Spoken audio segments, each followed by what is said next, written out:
Kalau telur kupu-kupu netas kan gampang nandainya. Daun padi itu daun benderanya kuning ya kan, merah kan, sudah mati dia kan. Nah seperti itu, itulah menandakan bahwasanya memang kupu-kupu itu sudah bekerja di situ. Nah, ya Pak, dia sudah bekerja. Nah kalau misalnya sudah pindah lapang, berapa yang kita gunakan? Tetap satu tangki itu 1 sendok setengah makan. Ya kan? Kalau misalnya kita lambat, supaya telur kupu-kupu, karena kupu-kupu itu meletakkan telur karena saking banyak kupu, itu ada yang hari Senin, nanti hari Selasa masuk lagi kupu-kupu dia meletakkan telur lagi. Jadi yang Senin ini nanti dia Sabtu itu kan netas tuh, antara 5 hari ke 7 hari, ya kan? Senin nanti dia Minggu itu netas itu, ya kan? Tapi kupu-kupu yang lain yang besok harinya dia meletakkan telur, dia akan berkesinambungan, berkelanjutan gitu Pak. Ya, jadi kalau kita lambat, maka kita tambahkan ini Pak, namanya. Kalau dulu kan maraton itu kalau kita lari apa ya, berapa kilometer lah itu maraton. Tapi ini memang maraton ini ban aktifnya di Mehipo untuk penggerek batang mati pucuk. Ya, mati pucuk. Peruntukannya adalah kalau tambahan maraton ditambah Renate yang namanya kupu-kupu untuk penggulung daun, kupu-kupu untuk penggerek batang mati pucuk, dia akan mati Pak. Kombinasinya Renate sama maraton ini. Jadi dia ini bekerja sistemik, ya sampai akar, sampai jaringan. Jadi setelah kita semprotkan, misalnya di situ telur kupu-kupu sudah mulai menetas, kita belum lambat, dia tidak akan sampai memutuskan daun bendera, ya kan? Si ulat yang di dalam batang padi itu akan mati. Nah seperti itu. Inilah kerja dari maraton. Ya, jadi dia bekerja sampai ke jaringan akar, jaringan daun, Pak. Ya, ditambah dengan tadi Renate untuk ulatnya sama telurnya. Berapa takarannya Pak? Satu tutup ini, satu tutup takaran, satu tangki, ya kan? Nah terus kemudian memang antara kupu-kupu, penggerek batang sama kepinding ini biasanya datang hampir mendekati bersamaan, betul nggak Pak? Kira-kira di umur antara 10 hari ke 15 hari sampai 21 hari ini kan muncul ini. Di sini muncul nggak Pak? Muncul kan? Nah, makanya kadang-kala Bapak menggunakan insektisida atau racun hama itu nggak cukup satu kan? Betul nggak Pak? Betul kan? Kombinasi kan? Karena memang tujuannya beda-beda. Kalau ini untuk penggerek batang, si Renate ini untuk telur sama ulat penggulungnya, ya ulat penggulung. Karena ini kan kontak lambung Pak cara kerjanya si Renate. Nah itu kan ulat itu dia akan menggulung daun, nanti setelah itu beberapa hari dia baru terbuka itu. Setelah terbuka daunnya kan nanti akan jelek itu kan, putih juga itu kan. Jadi katanya hama putih lah, dari hama penggulung itu menjadi hama putih palsu kan gitu Pak. Seperti itu. Baru nanti untuk kepindingnya, ya, untuk kepindingnya itu baru kita tambahkan ini Pak, starel ini, ya.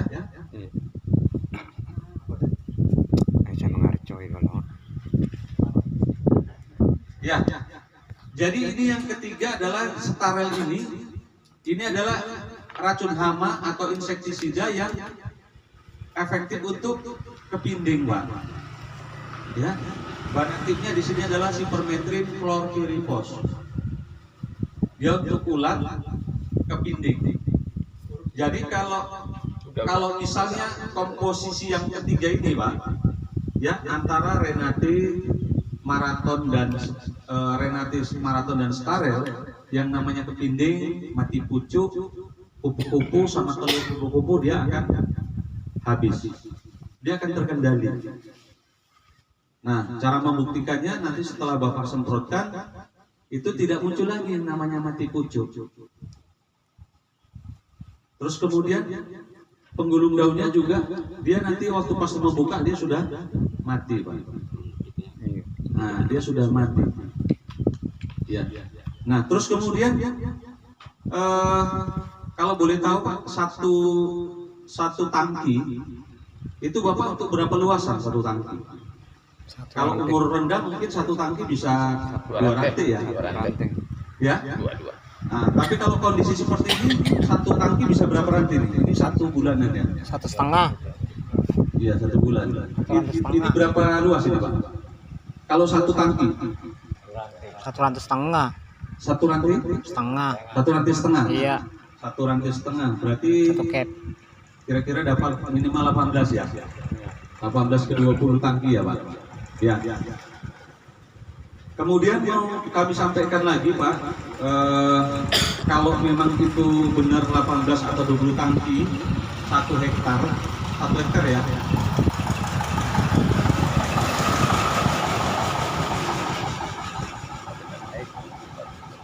Ya, itu adalah sudah mendekati kebutuhan air yang benar Pak. 1 hektar itu minimal, 1 hektar itu Pak minimal aku bukan ngajari ya Pak ya. Ini hasil riset kami dan kalau mau Bapak praktekkan hasil itu, ini mudah-mudahan Bapak akan merasakan hasil yang lebih bagus dari sebelumnya. Anjuran, rekomendasi Pak, 1 hektar itu adalah kira-kira 26 tangki 1 hektar, 400 liter ke 450 liter kebutuhan air per hektar. Minimal 300. Kalau 300 liter jumlah airnya, berarti kalau kita tangkinya 15 liter, kita butuhnya 20 tangki, betul nggak Pak? Iya. Nah, 20 tangki. Artinya kenapa harus kita kasih rekomendasi Pak kebutuhan air itu untuk luasan? Bapak ada yang tahu nggak? Kenapa jumlah air harus banyak? Betul. Supaya dia kena dan merata. Kalau waktu pas kecil daunnya masih anakan belum banyak, daun belum lebar, mungkin ini bisa 1 tangki bisa lebih banyak kan? Iya. Tapi kalau seperti ini minimal udah 1 bulan kan nggak dapat lagi. Nggak dapat. Iya kan? Apalagi nanti dia sudah umur 1 bulan setengah sampai mau mendapatkan 1 bulan 3 minggu. Ya, mendekati boltok kan? Iya. Nah, itu kan sudah semakin banyak itu jumlah daun. Artinya apa? Kebutuhan air harus banyak. Itulah dia. Jadi kalau kemarin aku di sana disampaikan 1 hektar dia cuma 9 tangki. Aku bilang kalau 9 tangki itu nggak memadai. Iya. Nggak memadai kenapa? Nanti Bapak ruginya hama itu cepat menjadi kebal. Nah, mau Bapak naikkan pun dosisnya, konsentrasi per tangki, yang kena mati. Karena kecepatan jalan kan berpengaruh. Ya kan? Kecepatan jalan berpengaruh, betul nggak Pak? Iya. Nah, yang tadi disampaikan oleh Pak Sibaradi, jumlah air itu akan mempengaruhi supaya semua tanaman yang ada di sekitar lahan yang kita kelola itu dia basah merata. Itulah yang hasilnya nanti Bapak akan menjadi puas Pak. Tidak ada lagi keluhan. Kemarin aku pakai Renati sama Stare bagus. Nanti di musim tanam berikutnya Bapak tidak ada mengalami keluhan. Kemarin bagus, sekarang nggak bagus. Nah itu, maksudku seperti itu Pak. Nah, kalau distribusi airnya cukup, Bapak tidak mengalami keluhan dan tidak cepat mengalami namanya keluhan hama menjadi cepat Kering. kebal. Karena dia memang tepat pada sasarannya. Apalagi kepinding dan wereng, betul nggak Pak? Kepinding dan wereng kan posisi di bawah kan? Iya, di bawah. Nggak mungkin lah kita nyemprotnya cepat di atas kan? Nah, seperti itu. Terus kemudian kita di sini juga ada pupuk. Ini pupuk, Pak. Pupuk ini pupuk mikro majemuk kompon. Kalau kompon selama ini kan Bapak pakai NPK. Cuman ini unsurnya mikro, nggak disebut NPK. Tapi mikro majemuk, kompon mikro. Ya, bukan pupuk cair. Kalau pupuk cair itu hanya menghijaukan. Ini adalah pupuk kompon mikro atau biostimulan. Ya, apa gunanya kalau ke padi? Memperbanyak anakan. Kapan dipakai, Pak? Pada saat setelah kita pemupukan pertama, ya, setelah pemupukan pertama dipakai. Jadi ini masih ada bisa dua kali pemakaian porsi, ya. Nah, kapan lagi setelah pemupukan pertama, setelah pemupukan kedua? Mau menjelang boltok atau pada saat boltok, ya. Ini kita pakai, gunanya untuk apa? Jadi pupuk yang kita tabar di pupuk pertama dan pupuk kedua itu dia menjadi lebih efektif semua, Pak. Kenapa? Karena di sini ada unsur namanya unsur silika, unsur MnMO sama Zn. Kalau misalnya Zn itu gini, itu kadang-kadang kan di petak sawah kita itu kan airnya apa, kuning ya, Pak ya? Kuning kan? Pernah di sini lahan padinya MInya itu di Dolomit? Jarang kan? Ya, jarang kan? Nah, kita ada penambahan di sini adalah unsur Zn, besi. Jadi setelah kita aplikasikan, ya, kalau misalnya pada saat setelah pemupukan pertama itu kan nyemprotnya bisa ke bawah. Jadi butiran semprot itu bisa ke batang bawah. Nah, batang bawah dia akan mempengaruhi zat besi yang ada di sekitar eme kita. Nah, seperti itu. Itulah dia gunanya ini.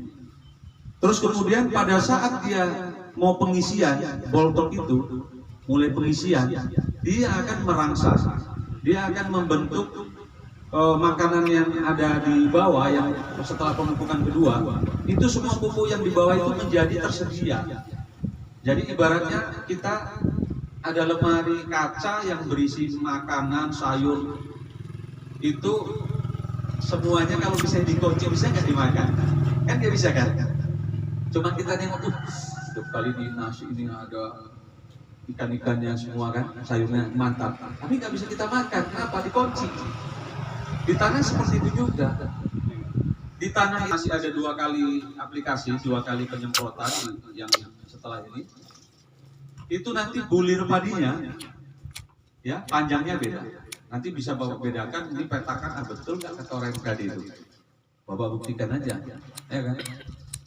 Nah, yang penting waktu pas nyemprot itu satu tangki kita konsisten, kita tetapkan perlakuannya adalah satu tangki kira-kira 1,5 rantai. Jangan sampai 3 rantai gitu ya kan. Nah, supaya apa? Supaya hasilnya lebih baik. Ya. Nah, yang paling nyata kalau misalnya Bapak nanam cabai atau timun atau kacang panjang dengan porsi ini yang paling sangat nyata. Misalnya kan Bapak ada nanam cabai atau timun kacang panjang, Bapak semprotkan pagi tadi atau sore nanti, ya, Bapak nanti lihat besok pagi lah. Padahal Bapaknya nyemprotnya sore loh, nanti jam 4:30 lah atau jam 5, ya. Bapak semprot lah timun itu atau kacang panjang atau cabai. Bapak lihat besok pagi jam 7. Ada satu barisan yang Bapak semprot pakai porsi, itu akan terlihat beda. Jumlah bunga itu nambahnya sampai 2 kali sampai ke 3 kali lipat. Berarti spontan. Iya. Spontan dia. Spontan. Kenapa? Karena di dalam ini ada tadi tuh MO namanya. Silika itu dikuatkan sama molibdenum. Molibdenum itu Pak, kalau ibaratnya kalau di tanaman itu kan matahari itu kan sangat berperan. Iya. Ya kan? Dia bantuan sinar matahari di daun itu akan istilahnya dapurnya makanan untuk memasak. dia akan cepat diproses, kemudian dia akan merangsang untuk proses reproduksinya. Itu loh, reproduksinya. Nah, kemudian setelah diporsir, itu bunga nggak rontok. Jumlah bunga nanti yang akan menjadi buah itu akan lebih banyak. Itu yang paling nyata. Kalau di padi, Bapak masih menghayal cerita tambah 110.000. Iya kalau iya kata orang tadi itu. Ya, Bapak punya cabai, kacang panjang atau timun, Bapak semprotkan sore nanti, Bapak besok tengok besok pagi. Nah, itu sangat nyata. Berarti ini Pak Ibang itu artinya sama apa itu Pak? Gibro. Beda. Kalau gibro tinggi. ya gibro itu kalau misalnya masih Bapak nunggu. nggak support dia pakai pupuk yang memang ini, dia juga bisa nanti konsistensi produksinya akan berhenti. Iya. Iya, kalau gibro itu dia auksin. Dia auksin. Auksin itu adalah hormon. Kalau ini pupuk, Pak. Beda. Itu hormon, memacu hormon.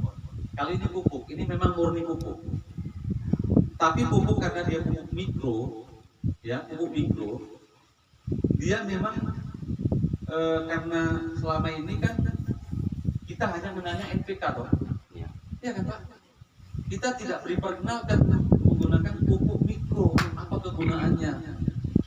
Nah, ini mikrosilika sama MN yang terkandung di porsir, dia membantu reproduksinya tanaman. Ibaratnya kalau kita manusia, mohon maaf ya Bu ya, kalau misalnya kita agak sedikit-sedikit lemah, letoy atau apa gitu, jadi dikasih suplemen untuk menyehatkan kita, gitu loh. Sehingga reproduksi kita bagus. Nah inilah dia porsir.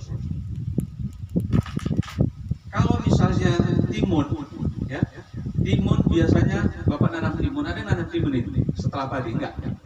Ini habis padi nggak ada tanaman sayuran? Enggak, malah semangka. Semangka. Iya. Nah, apalagi semangka. Ya, apalagi semangka, Pak.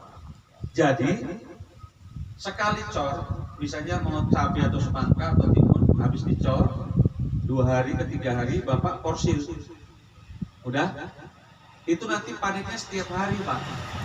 Kalau lebih dari 1 hari timunnya nanti besar-besar, nanti orang agennya nggak terima. Dia besar, Pak. Jadi dia menambah, dia memang merangsang mengabsorb semua makanan sama kadar airnya naik, sehingga dia mempercepat pembesaran buah. Kalau semangka ini Wak, memang kontesnya nggak dibuat di asahan, di luar asahan. Kita pernah melakukan kontes porsir ini untuk semangka. Berat semangka itu, salahnya nggak bisa kita buka laptopnya, bisa kita search. Semangka itu beratnya 28,5 kg. Satu semangka. Itu Pak mencor itu. Mencor. Kalau porsinya disemprot. Oh iya.